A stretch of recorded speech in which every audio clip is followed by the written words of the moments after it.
Where is this? Oh, ito. Land Rover. Hello guys. Yan, ano na natin to. Yan natin Okay. yung Land Rover na Mga under kaya ito? gagawin Testing natin. Lagay natin ito. Kaso mga tingnan natin to kung aandar. Para malaman natin to. Patay. Kaso mo nga, ang problema, wala matagal na rin pala na-stock to sa Ang parking baterya. area. Kaya walang baterya. Kaya kumuha ko ng pan-series dyan na baterya. Na yung pang-booster.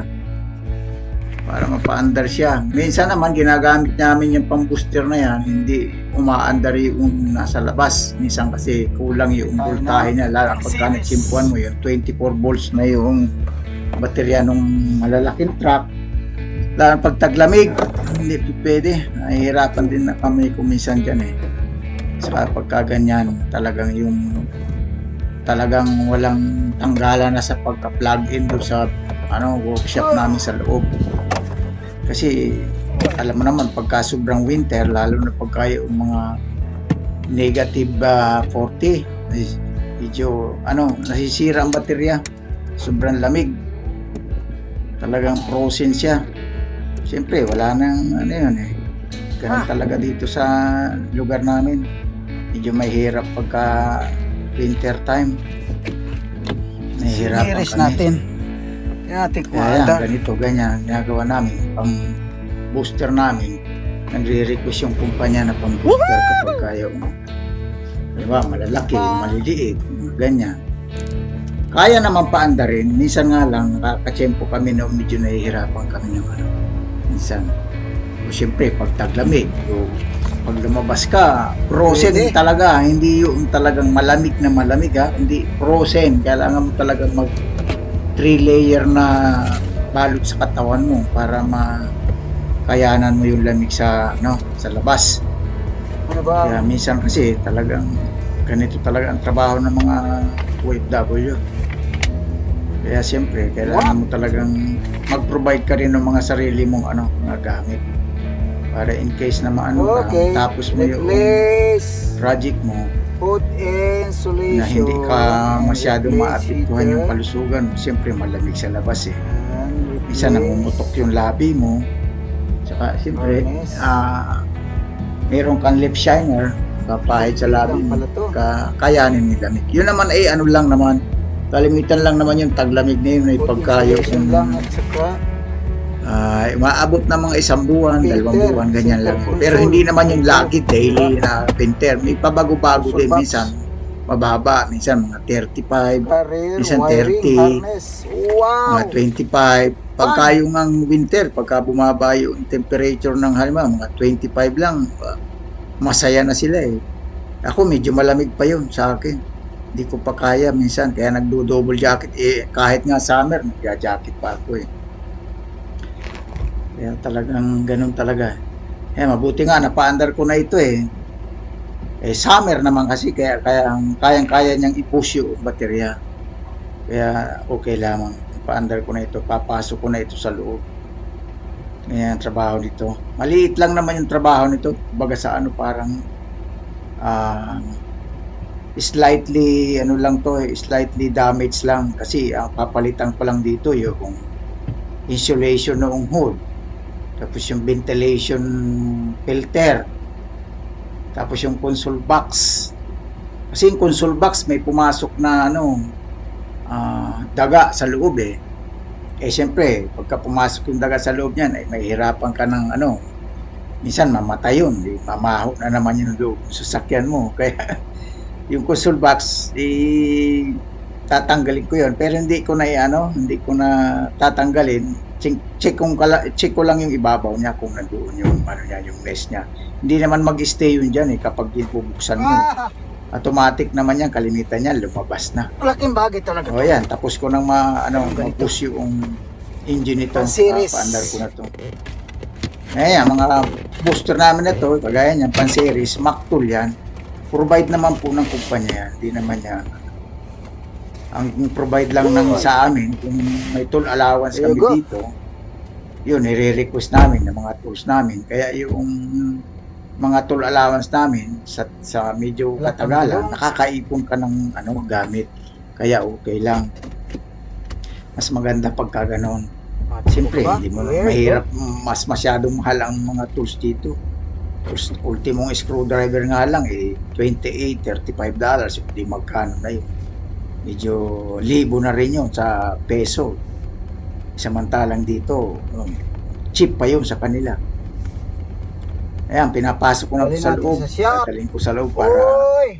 papalitan ko kasi ito ng ng mga pyesa. Andoon sa loob yung body shop namin. Aha! Ito, nasa labas lang to, parking area. Hindi naman sinabi nila na na matagal na naka-parking ito sa labas, kaya hindi ako nagdala kanina Uy! ng pang-boost nito. Binigay lang sa akin yung work order. Pagkano ko, chinik ko na sa labas, hindi ko naman alam na matagal na pala nakaparking sa labas to. Pero nakikita ko na, pero hindi ko naman alam na sa akin pala ibibigay yung trabaho nito. Kala ko sa mga ibang dito, body technician. Sa akin pala binigay. Patayin Sa akin natin. pala ibigay. Kasi Tapos i-charge natin. pasok ko kanina, kumbaga nandun sa table desk ko yung yung work order, andun na yung susi. Automatic na yun. Pagka pinatong nila doon yung work order sa bench mo, pinakang working table mo, automatic na yun. Sa yung trabaho yun. Sa install mo, nilagay yung work order tsaka yung susi. Ang problema, siyempre, hindi naman wala naman sila explanation na magdala ka ng pambus sa labas para mapaandar mo. Wala silang ganito. Medyo hindi gaanong organized ng konti. Medyo slightly lang. Minsan organized din pagka na-advisean ka na ganito yung Ayan, dito na. Kinuha ko pa yung pyesa sa parts department. Minsan, ikaw yung kukuha ng parts. Minsan, dinadala na nila pagka hindi sila busy. Lalo na pagka yung customer ay nag-aantay na, ay siya. Aaliga-aliga sila. Dadalhin sa iyo yung parts. Kasi para mo rin, immediately mo rin na matapos. Ma-quick done mo. Pero pagka ganyan na kagaya nito, gusto rin nilang matapos kaya hindi rin naman nila dinadala. Ang nakita ko sa work order, meron pa rin siyang i-detailing pa siya. Kita ko doon sa ibaba ng work order. Kaya kahit paano, hindi masyadong rasto. Kumbaga sa palibasa, Friday ngayon, kaya hindi gaano ito. Dito pag Friday, happy day nila yan. Ay pagka Lunes naman, ayaw nila ng Lunes kasi galing sila ng bakasyon, weekend. Medyo kumbaga sa parang hinahanap-hanap pa nila yung bakasyon. Tayo, pag sinabing tayong mga Pilipino, pag sinabing back to work na sila, hindi, kakaiba sila. Hindi ko kasi meron din namang ibang mga puti na medyo masisipag, meron namang ibang puti na talaga hanggang doon na lang yung kaya nilang ibigay. Ayaw, parang hindi sila na-upgrade. Kaya minsan nakaka-tension ba? Alam niyo na yun, siyempre tayo yung dayuhan dito, tayo yung strangers, tayo yung mag-a-adjust. Kaya kung minsan talagang pagka yung iba hindi talaga mahaba yung pasensya mo, minsan nakakapagsalita sila ng hindi maganda, minsan nakikipag-away pa nga, lalo na sa Middle East. Dito naman hindi ka na magpipwede rin ganyan kasi sabihin sa'yo, estranghero pa lang dito. Huwag ka masyadong ang problema nga lang, siyempre, ganun nga sila, ayaw nilang ma-upgrade. Hindi, pagka sinabing carwasher na lang, ayaw nilang ma-upgrade. Kung hindi mo utusan yung iba, hindi mag-aano sa'yo. Ganun talaga sila. Ewan ko ba? Pero hindi naman sa lahat. Mayroon din namang talagang meron dito mga may mga sarili na nga silang mga farm, tatrabaho pa rin. Dito dito. Kaya hindi obra dito yung ano, tatamad-tamad kasi babayaran. Ang daming babayaran ng bilis dito. Kaya ganun talaga rin. Hindi naman po pwede dito yung ganun na lang. Siyempre, sa mahal ng bilihin dito. Mataas yung cost of living allowance dito. Ganun talaga ang sitwasyon dito. Ayan, tinatanggal ko na yung mga hose sa sa nozzle sa wiper para isalpak tong insulation, wood insulation to fiberglass yan. May halong fiber. Kaya kahit anong init na, kadalasan naman yan sa lahat ng mga makina, nandyan yan. Meron talagang ganyan. Palibasa, ang Rover, medyo sloppy siya, medyo malambot. Hindi katulad nung sa mga Japanese, matitigas yung parang minolde. Ito, fiberglass talaga siya, kaya medyo siya yung floppy. Parang malambot ba? Hindi naman masyadong matigas. Kasi ganyan ang ng Range Rover.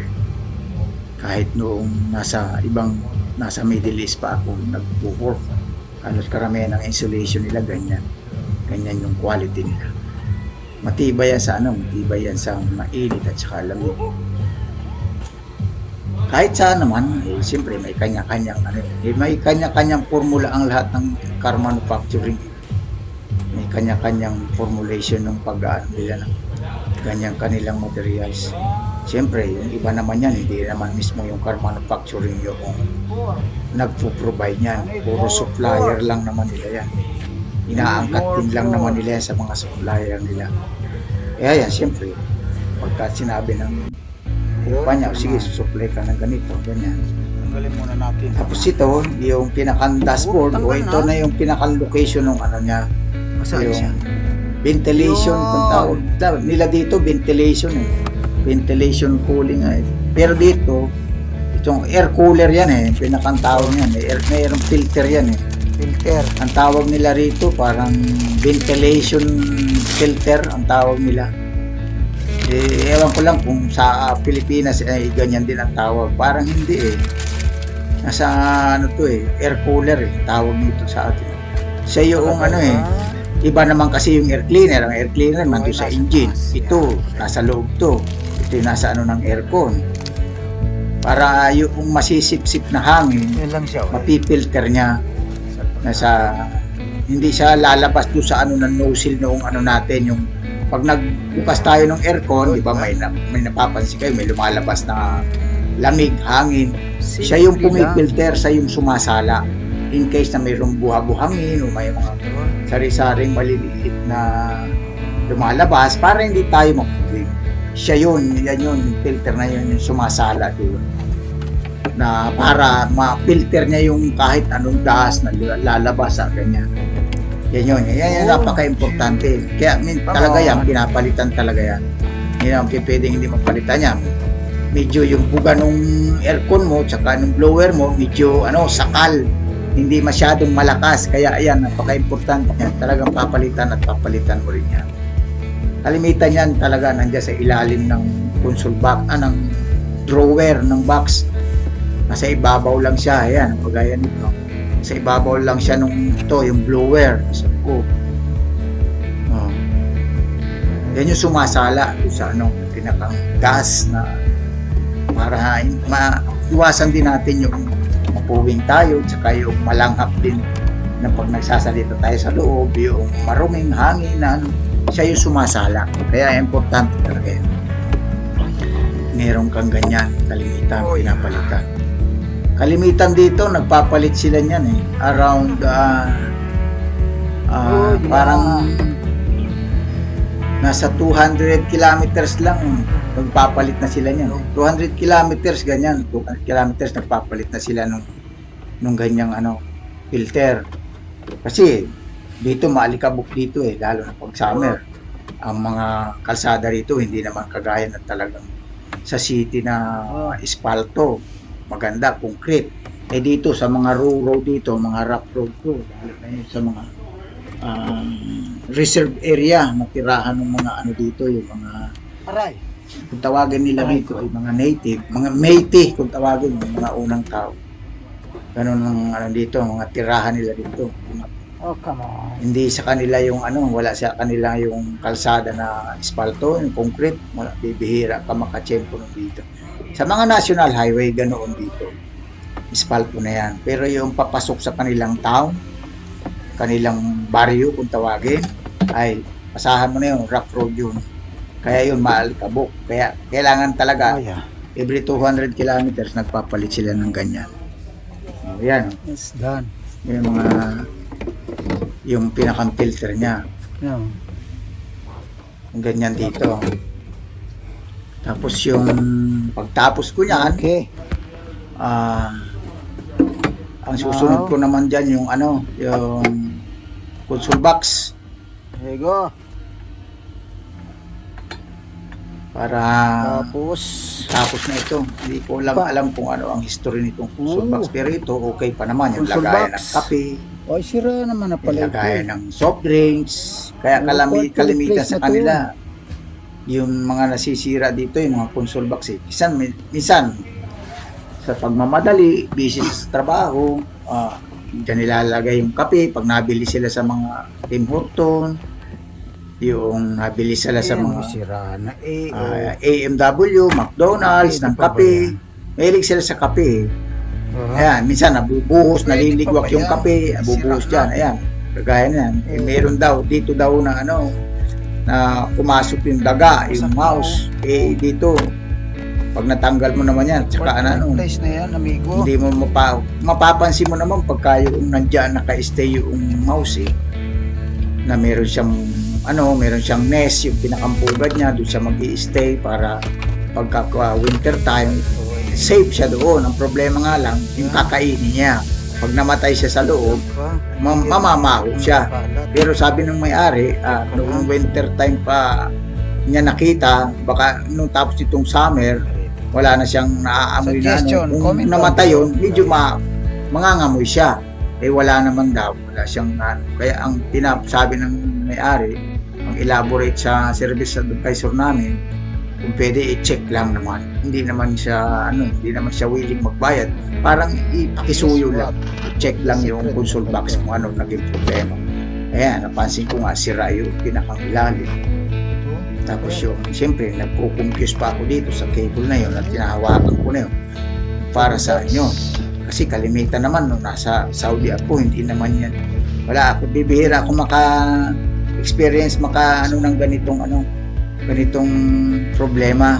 Kasi nasa body shop ako, ang gumagawa ng mga ganitong mga accessories, kalimitan yung mga sa mga nag-i-install ng mga aircon, mag-i-install ng mga condenser. Eh dito kasi sa trabaho ko ngayon, lahat, alam mo yan, kay mechanic, kay accessories, kay sa'yo lahat yun. Pag-building, pagpapalit, replace, sa'yo lahat yan. Pati nga sa pintura, buti nga binawasan na, parang magmatilya ka lang. Preparation mo lang, tapos sila nang bahala mag-primer. Mamasilyahan mo, sasandingin mo, tapos binisin mo ng sanding. Yung pagbigay mo sa kanya, yung counting finish na lang ng sanding niya, ipa-primer na niya. Ganun dito eh. Lahat talaga, yung gagalaw ka, lahat, aircon, radiator, lahat yan. Even that engine, yung pagka yung may palit ka ng gasket, top cylinders gasket, sa'yo yun. Babayaran ng SGI, babayaran ng insurance yung kumpanya. Ayan, kagaya niyan, kahit pa paano, tapos ko na, dahil sira yan eh. Tinikitan ko lang siya ng parang Loctite. Eh okay naman, temporary. Ayan, siguro masasayahan na yung may-ari kasi pagka ni-request ko pa ng supplement yan, medyo matatagalan pa yung pinakang parts. Hindi ko lang alam kung pagka order ka ng ganyang parts, separate siya. Baka yan yung assembly kasama yung pinakang cup holder. Ito, dinikitan ko lang siya ng Loctite na rubberized para floppy siya, magalaw-galaw. Katrak. At least yung Nandyan. natapon na kape o soft drinks, masasala niya. Diyan siya pupunta. Pagka yung ganun yan ang purpose dyan ito Parang strainer ito Holder siya ng mga Okay, liquid okay. na fill down.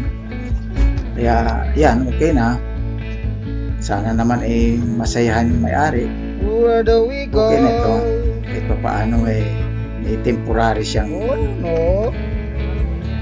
saka hinigpitan ko na yung screw. Naka-screw rin naman yan, hindi rin basta mag-move yan sa loob. Ganda. Mag-grab road ka ng daan pagka papunta ka kung saan-saan. Medyo mahirap din mag-video pagka ganitong trabaho, no? Pagka nagsulo ka, wala kang cellphone lang yung hawak mo, one hand. O yan, kakabit ko na yung pinakang cup holder. Okay naman. Right. Baga sa hindi naman pansin nung owner na may broken sa loob. Kaya, ganyan na lang. Tapos din, Ay! tapos siyempre,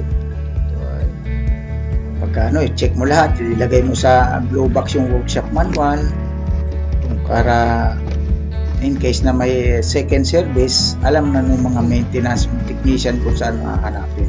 Saka dyan naman talaga ang tamang lagayan niya sa glove box. Yep. O yan, thank you. Tapos din ito. Thanks for watching, guys. Thank you very much.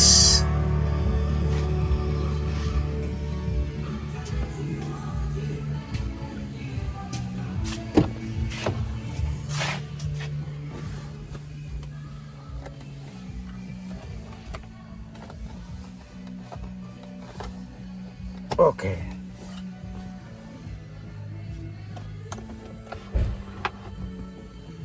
Ano?